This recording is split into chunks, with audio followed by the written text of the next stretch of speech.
আসসালামু আলাইকুম। Hello lovely users, দেশ ও দেশের বাইরে সবাইকে ওয়েলকাম টু আত্মর কুকিং স্টুডিও।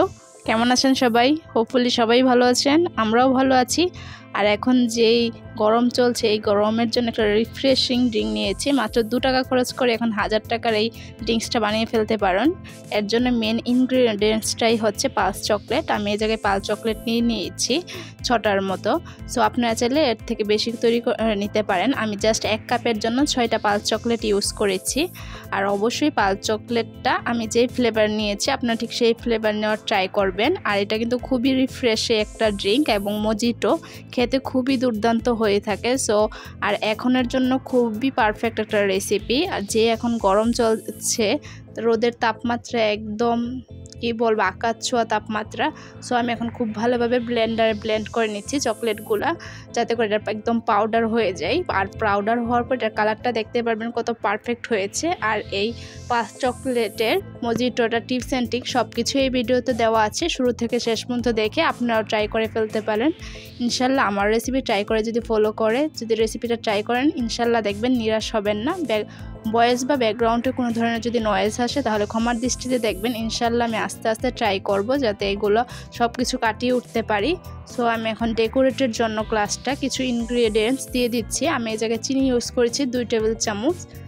আমি ডিসক্রিপশন বক্সে যা যা লেগেছে আমি সব কিছু দিয়ে দিব, আপনারা ডিসক্রিপশন বক্সটা চেক করে নেবেন যারা প্রবাসী আপু ভাইয়ারা আছে। আর আমি এই জায়গায় দিয়ে দিচ্ছি চাট মশলা। এই চাট মশলাটা আমার চ্যানেলের রেসিপিতে আছে। আর দিয়ে দিচ্ছি 1/2 টেবিল চামচ লবণটা আপনাদের পরিমাণ অনুযায়ী। আর দিয়ে দিচ্ছি গুঁড়ামরিচ, এটাও আপনাদের পরিমাণ অনুযায়ী। যারা ঝাল কম খান কমিয়ে দিবেন, ঝাল বেশি খেলে ঝালটা বাড়িয়ে দিবেন। যেখানে আমি 1/2 টিস্পুন ইউজ করেছি জাস্ট কালারের জন্য। আর চাট মশলার রেসিপি বাই আত্মর কুকিং স্টুডিও দিলেই কিন্তু ইউটিউব সার্চে এসে পড়বে আমার চ্যানেলের চাট মশলার রেসিপিটা। সো আমি জাস্ট একটা লেবু নিয়ে চতুর্পাশে গ্লাসের লাগিয়ে ফেলছি, যাতে করে এটা যে মিক্সচারটা বানিয়েছে এটা অনায়াসেই খুব ভালোভাবে লেগে যাবে। সো আমি একটা গ্লাসে এটা ডেকোরেটের জন্য দেখিয়ে দিচ্ছি। আপনারা চাইলে অন্যরকমভাবেও করতে পারেন, এটা এমন কোনো কথা নেই যে এরকমভাবেই করতে হবে। আর ভিডিওগুলো ভালো লাগলে অবশ্যই লাইক কমেন্ট শেয়ার এবং সাবস্ক্রাইব করে পাশে থাকা বেল বাটনটা ক্লিক করে যাবেন। যারা ফেসবুক পেজ থেকে দেখছেন অবশ্যই ফেসবুক পেজটাকে ফলো দিয়ে একটা লাইক দিয়ে একটা শেয়ার দিয়ে যাবেন। আর ভিডিওগুলো ভালো লাগলে অবশ্যই রিকোয়েস্ট রইল একবার হলো ট্রাই করে কমেন্টে বা ফেসবুক পেজে শেয়ার করতে পারেন। আর ফ্রেন্ডস ফ্যামিলি কলিগ সবার সাথেই শেয়ার করবেন। তো আমি এখন একটু পালস চকলেটের যে পাউডারটা আছে সেটা দিয়ে দিচ্ছি। ফার্স্টে আমি 2 চামচ দিয়ে দেখিয়ে নিচ্ছি।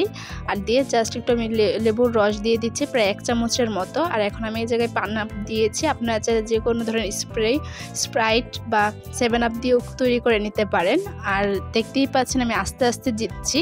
সো একদম গ্লাসটা ভরে দিব, কিন্তু দেওয়ার পরও কালার আসেনি, যার জন্য পরবর্তীতে আমি আরও 2 চামচ দিয়ে দিচ্ছি পালস চকলেটের মিশ্রণটা, যাতে করে কালারটা আরও বেশি সুন্দর আসে। দেখতে যেমন রিফ্রেশিং, খেতেও কিন্তু দুর্দান্ত রিফ্রেশিং। আর সামার সিজনে মাস্ট বি ট্রাই এই রেসিপিটা। সো খুব ভালো আমি এখন মিক্সচারটা মিশিয়ে নিচ্ছি। আর আপনারা কি ভিডিও চান কমেন্টে জানাবেন, ইনশাল্লাহ আমি দেওয়ার ট্রাই করবো আমার যতটুকু সাধ্য অনুযায়ী। যেহেতু আপনারা আমারও একটা ফ্যামিলি, আপস অ্যান্ড ডাউন সব কিছুর মধ্যে আপনারা থাকবেনই। খুব ভালোভাবে মিশিয়ে নিচ্ছে। আর এখনও যারা ভিডিওটা দেখছেন কিন্তু এখনও সাবস্ক্রাইব করছেন না, প্লিজ সাবস্ক্রাইব করেন। সাবস্ক্রাইব করলেই কিন্তু আমার চ্যানেলে নতুন নতুন যেগুলো ভিডিও আছে আপনারা দেখে নিতে পারেন। জাস্ট আমি একটু চাট মশলা দিয়ে দিচ্ছি গার্নিশের জন্য। আর এই জায়গায় আমি এক ফালি লেবু দিয়ে দিচ্ছি। আপনারা চাইলে অন্যরকমভাবে ডেকোরেট করতে পারেন। আর ফাইনাল লুকটা দেখতেই পাচ্ছেন কত ইয়ামি হয়েছে, খেতেও খুবই দুর্দান্ত। তাহলে আজকে এতটুকুই বিদায় নিচ্ছি। সবাই আমার ফ্যামিলির জন্য দোয়া করবেন। সম্পূর্ণ ভিডিওটি দেখার জন্য ধন্যবাদ। আসসালামু আলাইকুম।